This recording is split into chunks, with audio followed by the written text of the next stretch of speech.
Hey there, welcome to YouTube. If you are into poetry, if you are into literature, if you are into cultural history, then you've come to the right place. Cardboard Box Productions makes podcasts about all those things, so be sure to click the subscribe button and turn on the notification bell so that you never miss a new episode. Obviously, we mostly make podcasts, so you can also go to anywhere you get your podcasts, if it's a place other than YouTube, like Apple Podcasts, Spotify, Stitcher, SoundCloud, and you can subscribe to our podcast feeds there. All right, I hope you enjoy this episode.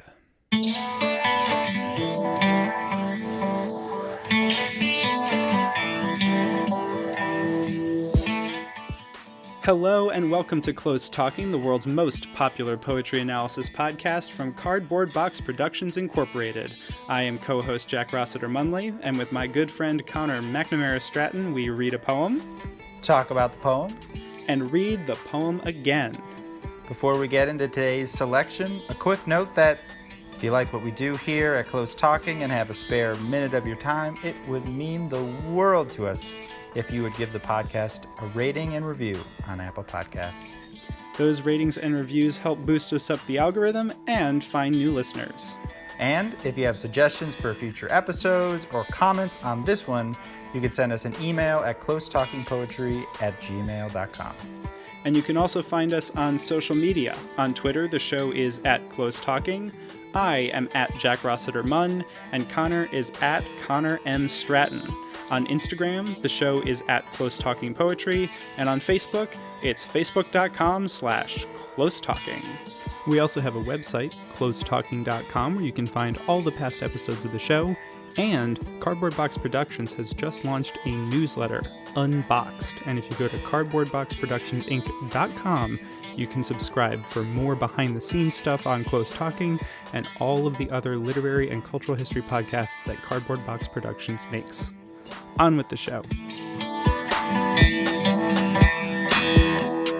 There's a lot of talking. I've basically been just talking and you've been talking. That's pretty much the whole thing. And we're so close to each other. It's almost like it's another episode of Close Talking. Oh my god, here we are, ladies and ladies! And gentlemen, if you're listening, you're also welcome to access the podcast. Welcome to another episode of Close Talking with Connor McNamara Stratton. And Jack Rossiter Munley. We are here to talk about a poem together. Yep. Connor is an MFA student at the University of Minnesota.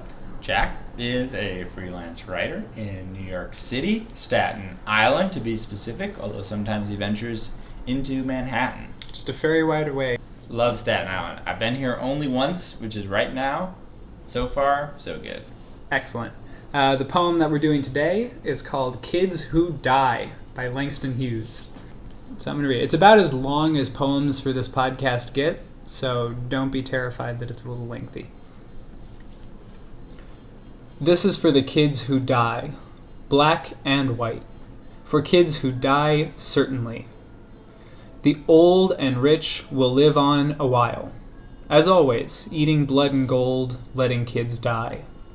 Kids will die in the swamps of Mississippi, organizing sharecroppers. Kids will die in the streets of Chicago, organizing workers. Kids will die in the orange groves of California, telling others to get together. Whites and Filipinos, Negroes and Mexicans, all kinds of kids will die, who don't believe in lies and bribes and contentment and a lousy peace.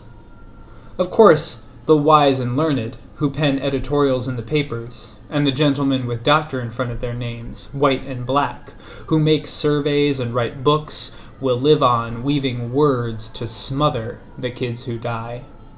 In the sleazy courts, and the bribe-reaching police, and the blood-loving generals, and the money-loving preachers will all raise their hands against the kids who die, beating them with laws and clubs and bayonets and bullets, to frighten the people. For the kids who die are like iron in the blood of the people, and the old and rich don't want the people to taste the iron of the kids who die. Don't want the people to get wise to their own power, to believe in Angelo Herndon, or even get together. Listen, kids who die. Maybe now there will be no monument for you, except in our hearts, Maybe your bodies will be lost in a swamp, or a prison grave, or the potter's field, or the rivers where you're drowned like Liebknecht. But the day will come. You are sure yourselves that it is coming, when the marching feet of the masses will rise for you a living monument of love and joy and laughter and black hands and white hands clasped as one, and a song that reaches the sky, the song of the life triumphant through the kids who die. Damn, thank you. Yeah. So this was a poem you picked. I did pick this poem. Quickly, there are two people mentioned in the poem. Angelo Herndon. Yeah. He was a labor organizer. This poem was written in 1938, and in the recent past, 1932, he had gotten into all kinds of legal trouble for trying to organize black and white workers to go on strike. Like coal workers? Yeah, I think it was coal workers. I'm not sure. Not positive. But it was industrial workers of some sort that he was organizing. And he got into a lot of trouble for it. So, as there is black and white imagery in the poem, I think there's probably some inspiration for it out of the trouble that he got into for all of that. And then Liebknecht is a German socialist who helped start the German Socialist Party, who was killed and thrown in a river for his political beliefs. And Herndon did it under the guise of, like, the Communist Party, right? Right, So yeah. There's two sort of political connections there. Right. I was reading about Herndon and that the two cases, or the one case, basically, when he got arrested, he appealed because he got arrested for inciting an insurrection, right, which is what the law Heavy was. language. Yeah, and they were trying to give him the death penalty, I think, for doing that. Yes. And it went all the way up to the Supreme Court, and the first time the Supreme Court ruled against him for basically technicalities that he hadn't filed in time or something like that.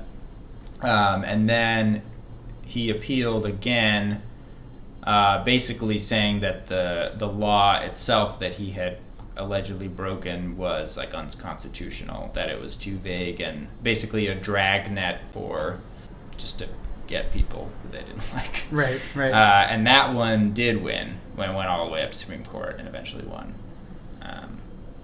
Anyway, it was interesting. It's very interesting. Yeah, it's an interesting history, and as you're knowing, it was an instance where he has very much had his life on the line for years on end while these cases are being litigated through the courts. And that tension between the willingness to do these sort of more radical acts and to die for your cause, and the importance of that sort of dedication to a cause against all of these entrenched means of stifling it. You have to be willing to die for your cause for a lot of years. It's not like you're going to make one big action. It's not like John Brown going out and doing a suicide rate against slavery. Yeah. It's like years and years and years of knowing that you might get sentenced to death because of what you were willing to do. Right. Like, that's a very different kind of... Yeah, and I think after the case ended, he got out, he sort of retreated from the public eye, if I remember. I think he died in like 97. Yes. And he just moved to the Northeast, I think. It was like a salesman or something. Yeah. But anyway, very interesting character. Yeah, he's a fascinating guy. Yeah. So, anyway, I think this is a great poem. I had not read it before. I noticed that it has, even though it was written in 1938, it has obvious resonance to the contemporary moment with all the police shootings of young black youth. And I've noticed when I Google searched it that there's been a lot of like clickbaity Huffington Post, like, this is the one poem you need to read that says everything about police brutality or something like that. You won't believe what Langston Hughes wrote about in 1938. Yeah. 5 reasons why this is the poem you have to read. Yeah. Which I agree with the sentiment, although their headlines are a bit, Yeah, so I partially picked this because, in addition to really fitting in terms of subject matter, kids who die making social change, the sentiment of the poem of change against establishment is one that I think is really prevalent beyond just African American youth and the police. It's the entire story of the 2016 election. It's outsiders and people who are angry at the establishment against insiders and those who are the establishment. So you have Trump versus everybody else who ran for the GOP nomination. Cruz tried to get on the outsider, and Carson tried to get on the outsider train. But for the most part, it was a lot of establishment candidates and Trump. And then on the Democratic side, you have Hillary Clinton and Bernie Sanders. Right. And to me, a lot of the rhetoric that's put together against the choice of Hillary Clinton or the choice of, any more establishment candidate is really what's written out in this poem. It's saying that like all of these power structures are built to try and hold down the forces of change and to hold down the voices of those who are being activists. And I think there's a lot of that, particularly on the Democratic side. The old and rich will live on a while, as always, eating blood and gold, letting kids die. Right. And all kinds of kids will die who don't believe in lies, bribes, and contentment, and a lousy peace. Right. And that contentment really is what's the enemy of this entire poem, is the idea that you're, for some reason, and Hughes just cannot fathom why, you are okay with the way the world is, because this is his way of memorializing kids who die for their causes, and really just saying that these causes are what's important, this change is what's important. Like, it's not about, being okay with the way things are, or being okay with slow progress. We need this kind of radical... and it's cool to bring in the election too, because this Hughes definitely has a international scope here.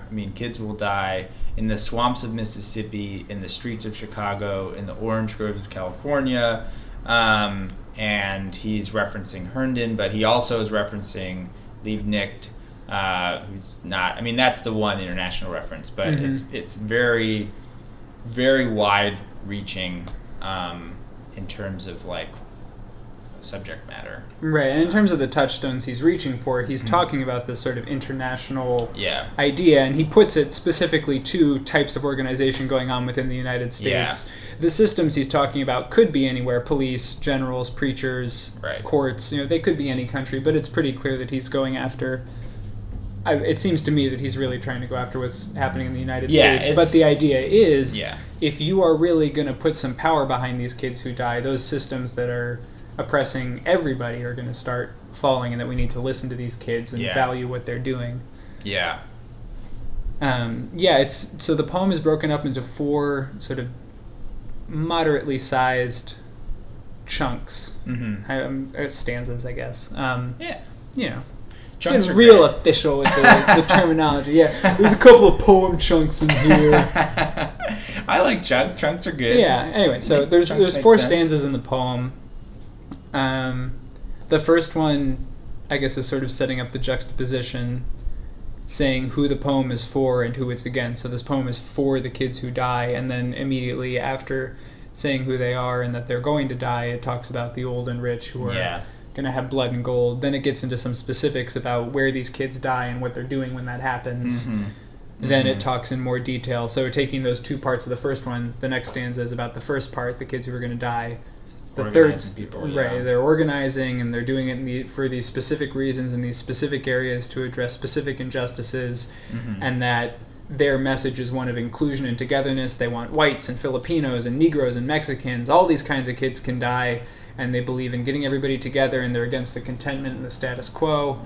Then you've got your third stanza, and that's about, on one hand, the intellectual class, either on the left or the right. They're just going to write, and they're going to say all these pretty words, and they're going to sit in their ivory towers or their, elite liberal cities, and they're just going to be like, I know. Change is going to come. Calm down, everybody. We got this. Don't worry about it. And the systems they put in place are going to keep these kids down. So that's sort of naming and giving more description to the old and the rich. That's really digging down on who is keeping this change at bay. And then the final stanza, he's directly addressing the kids who die, and it's sort of an inspirational message, and it's a message of affirmation. Your work is worthy. You're not getting your reward now, but the reward isn't about now. It's about what you will bring, about the change you can bring, and the value of your life, and in some ways the value of your death. Yeah, and it's cool because like it begins like, listen, kids, and Hughes sort of addresses them, but then there's this moment where he says, "But the day will come, you are sure yourselves that it is coming." And I love that line because it's kind of like it begins as it could be a presumptuous sort of like talking down to kids, I don't know, as or whatever, but in that moment it acknowledges all of the knowledge and awareness that these kids have already, and I don't know, I like that he's like, you are sure yourselves that it is coming. He's like, I don't need to tell you, really. Right, yeah, I think that's so cool. And it acknowledges both the fact that they are optimistic, and he's essentially just reaffirming that optimism and the value of their viewpoint. Yeah. It reminds me of the line in Bob Dylan's Masters of War where he says, "You might say that I'm young, you might say I'm unlearned. There's one thing I know, though I'm younger than you, even Jesus would never forgive what you do." And so it's just like the whole anti-war movement at the time, like all these people are like, "Oh, you kids, you're so radical, and you've got all these ideas, and you're shutting down the universities. My, what chutzpah. But we are in this war to contain the grand threat of communism. And just don't worry about it, and go back to being young and idealistic, and read some more books, and wait until you have a mortgage, and then you'll understand." Right. And to some extent, this has got a similar message. It's just like, hey, these kids know what's up. Yeah. Back off, old rich people. Right. Go back to court or whatever you do in your spare time. Yeah. Smoke a pipe and listen to Beethoven. I know. No, it's probably too exciting. Listen to Brahms or Mahler or something. I don't know. Haydn. He's pretty boring. He can be pretty boring. Well, I actually don't know that much Haydn. That's neither here nor there. No. The point is, these stuffy men listening to their Haydn on their Victrolas and smoking a pipe while staring longingly out the window, thinking about the days when they rode velocipedes through the street. They're not who this poem is for, and it's not what they're about, and they need to just step aside and deal with it. Yeah, another one of my favorite lines in this poem is in the third stanza about the wise and the learned. And it's like, who make surveys and write books, who live on weaving words to smother the kids who die. I feel like that's like just such a great image that indicts these writers in the intellectual class, and really like puts it on. Then it's like your words are smothering. And that, I don't know, smothering is such a great... It's a really great word. Verb, And what I love is that in the beginning when he's talking about the kids, he talks about how the kids are white and black. Like he's acknowledging that there are white activists and black activists. And in this part, when he's talking about all the people with doctor in front of their names, he says they're white and black too. There's white intellectuals and black intellectuals who are holding this whole thing up with, surveys and books and editorials and the meagerest forms of resistance, because if you want to make change, you need to get out in the street and put your life on the line, and it's the easiest thing to do to sit back and write an editorial. But that's not, you don't have any skin in the game. You don't have a stake in what's going on. You're just talking. You're secure, you're content with the status quo, you're going to write about change, but you don't need change. And these kids need change and believe in it in a way that they can't understand. No, he calls everyone out. Yeah, he really does. That's good. Because he goes after... So what's also interesting is that the biggest part of the stanza that's about the people who are trying to stop the kids who die, the biggest part is reserved for intellectuals. Everybody else gets a single line. The intellectuals get 6 lines. And it's all this stuff about the intellectuals, and then he goes, and the sleazy courts, and the bribe-reaching police, and the blood-loving generals, and the money-loving preachers. Yeah, which is, it's intense. I mean, he clearly knows his audience. He's like going to be read by the intellectuals because he's an intellectual. Like, I mean, that's a good point. He's a poet. It's a very good point. He's a writer, so he's like, he's got a jab hardest where he'll be read. Right.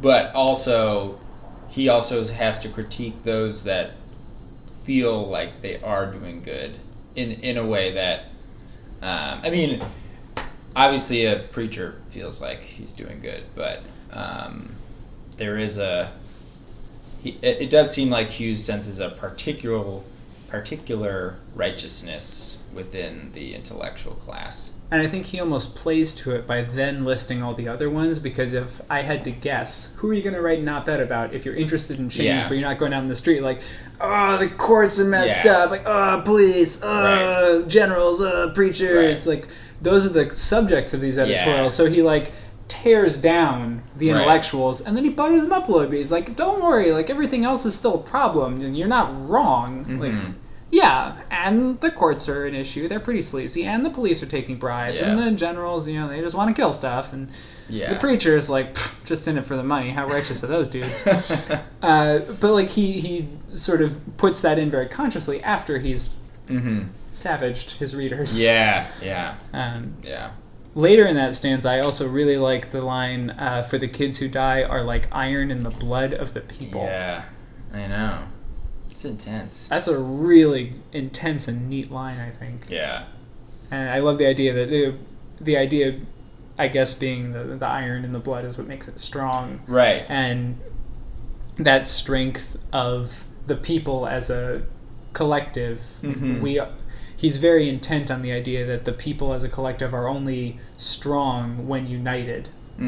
That's sort of what he's getting at in terms of what the kids who die can do. Yeah. And also just that passionate dedication to change is what makes the people as a concept a strong and powerful force. Right. And the two people he name checks in the poem are two individuals who were very powerful in collecting people together for a cause. And as when they were young. I think Herndon was 19 when he started.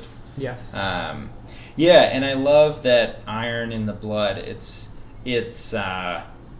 the problem is not whether the kids who die are already in the blood of the people. The problem is the old and the rich don't want them to taste the iron of the kids who die. It's like the kids are already part of the people. They're already in the blood, and what the old and the rich are preventing is the recognition of that fact, but not that fact itself. They don't, as the poem says, they don't want the people to get wise to their own power. Right. Which I think is a key distinction. That definitely. Yeah, Hughes is killing right there. I mean, this whole poem is just so scathing. I know, it's really. I mean, that's what's what's interesting to. Sorry, go ahead. No, you're on to something. No, we're not. I don't know if I'm onto something, but what fascinates me in this poem is that it swings so wildly and effectively and feels like a unified tone in the poem, even though it switches from being a scathing indictment of all of these groups, and then it switches on a dime. It turns immediately from talking about all these kids who die and how they're being smothered in the iron and the blood of the people, and then it addresses them in that last stanza. And that's such a big turn, but it still all feels like the same poem. It all has the same quality to it, even though the way that he is describing things switches from railing against those who are keeping the kings down to building up the kids. Right. And really talking straight to them. Right. Yeah. I think that's a pretty masterful balancing act that he does to contain all of that within the single poem. Yeah. No, I completely agree. Unlike, just to think about this poem in the context of other ones we've talked about in other podcasts, in terms of sort of like the speaker relationship or the speaker, in this one is unique in that it sort of feels like it mostly closely resembles a speech in my head. So you have like one visible unified speaker who's like there, but the subject is not like a description of like what's around or like a narrative thing, but it's kind of like it has sort of broad themes or like Whereas my angelo still I rise, we have a very similarly, we have a speaker that's like sort of unified. You sort of know who the speaker is, where they are, but in the difference there is, and the speaker is talking directly to this you. It's this intimate address, whereas this feels super large. And then with the Kominyaka urban renewal, we have a sense that the speaker is observing, and we have a sense of where the speaker might be located in relation to this like renewal project industry destruction thing happening, but the poem feels less like an utterance that's happening rather than like a sort of record of description in some ways. Like it's just like, this is what's happening in the Kominyaka poem. But at the same time, you feel like the poem is located in this one, like you could put a like Google Map pin like on where you are. Whereas like this is kind of like, it's just the words are like out thundered into blah, blah, blah.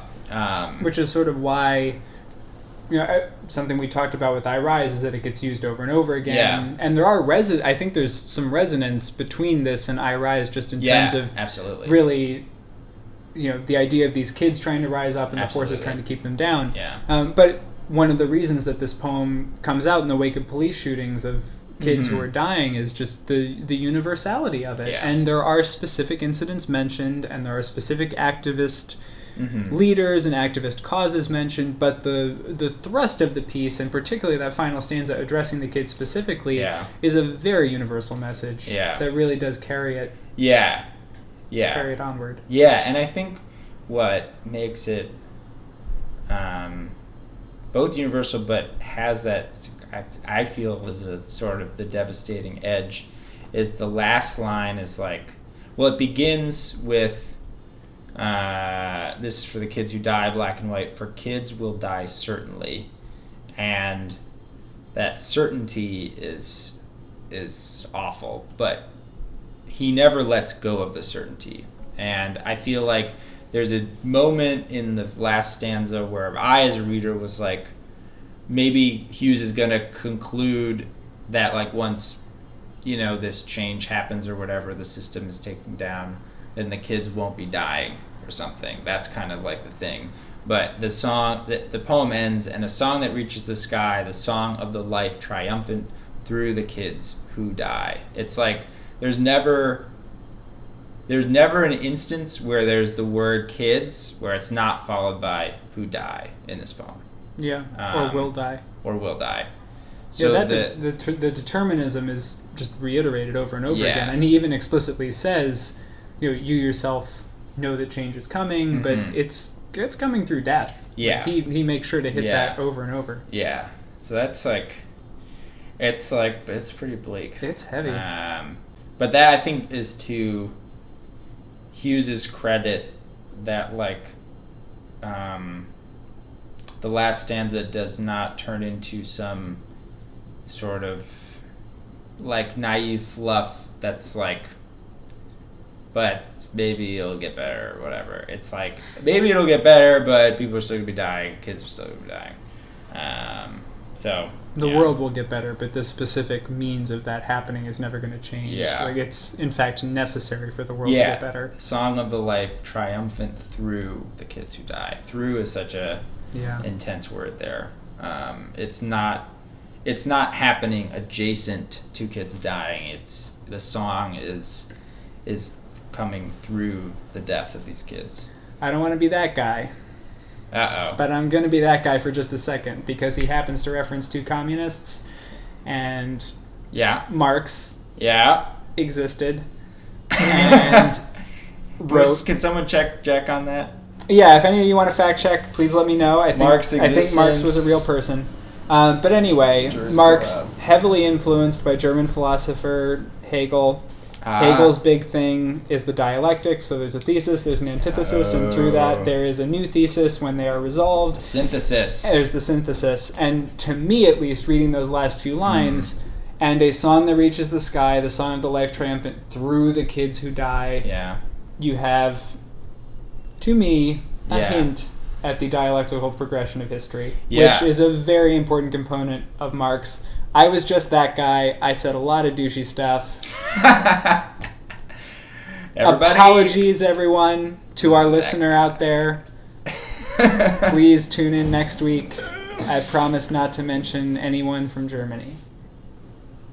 Wow. I can't promise that. I promise not to mention douchey reference Douchey Germans. Or not douchey Germans, but Germans who have become douchey The way to reference. he wrote, I think, makes him a douche. Okay, I believe you. He's, again, I'm going to sound awful, but Hegel is a terrible writer. He's, like, willfully bad at getting his point across. The point being, I think the end of the Continental poem... philosophy. Bit of a doozy. I'm sorry, my cat wandered in. I think he's going to throw up. I'm kidding, that was me. I think they could have, if they wrote it in rhyming quatrains, there would be some more clarity there. I wonder if there's any money in us doing that for them. I'd be willing to write continental philosophy in rhyming quatrains if anyone's going to pay me for that. All right, stay tuned, guys. This may be coming. Anyway, I think there are hints of the dialectical progression of history in that last bit, and sort of throughout this poem, that the death of these kids is sort of necessary to move history forward. Yeah. Yeah. And with that, Yeah. perhaps we best read this poem again and erase the fact that I just said all of those things. Yeah. Because, honestly, I think with this poem, like, we can talk about it a lot, but there's nothing more powerful than just reading through it. I mean, that's part of why I selected it. I happened across it. Yeah, no, I mean, And it's written in a, no one can get away with this now in, like, contemporary That poetry. is a fact, yeah. Because it's just hard to make proclamations about things larger than your own self in your own bathtub. It's where most good poetry happens. Bathtubs. Yeah, I mean, at least, yeah, that's the, but I think Hughes does it very well, and not in a reductive sense, which I think is... And it doesn't feel preachy. Right. It feels descriptive and emotional. Yeah. It still feels like he is... the big challenge that a lot of poems like this run into is that they tell rather than show you what's going on. And he, at every turn, is showing you what's happening rather than telling you. I mean, he's saying where the kids will die. He's not telling you, one story of a kid who died in a specific place. He is showing you the broader scope. Yeah. All right. Kids Who Die by Langston Hughes. This is for the kids who die, black and white, for kids will die certainly. The old and rich will live on a while, as always, eating blood and gold, letting kids die. Kids will die in the swamps of Mississippi, organizing sharecroppers. Kids will die in the streets of Chicago, organizing workers. Kids will die in the orange groves of California, telling others to get together. Whites and Filipinos, Negroes and Mexicans, all kinds of kids will die, who don't believe in lies and bribes and contentment and a lousy peace. Of course, the wise and learned, who pen editorials in the papers, and the gentlemen with doctor in front of their names, white and black, who make surveys and write books, will live on, weaving words to smother the kids who die. And the sleazy courts, and the bribe-reaching police, and the blood-loving generals, and the money-loving preachers will all raise their hands against the kids who die, beating them with laws and clubs and bayonets and bullets to frighten the people. For the kids who die are like iron in the blood of the people. And the old and rich don't want the people to taste the iron of the kids who die, don't want the people to get wise to their own power, to believe in Angelo Herndon, or even get together. Listen, kids who die. Maybe now there will be no monument for you, except in our hearts. Maybe your bodies will be lost in a swamp, or a prison grave, or a potter's field, or the rivers where you're drowned like Liebknecht. But the day will come. You are sure yourselves that it is coming. when the marching feet of the masses will raise for you a living monument of love and joy and laughter and black hands and white hands clasped as one, and a song that reaches the sky, the song of the life triumphant through the kids who die.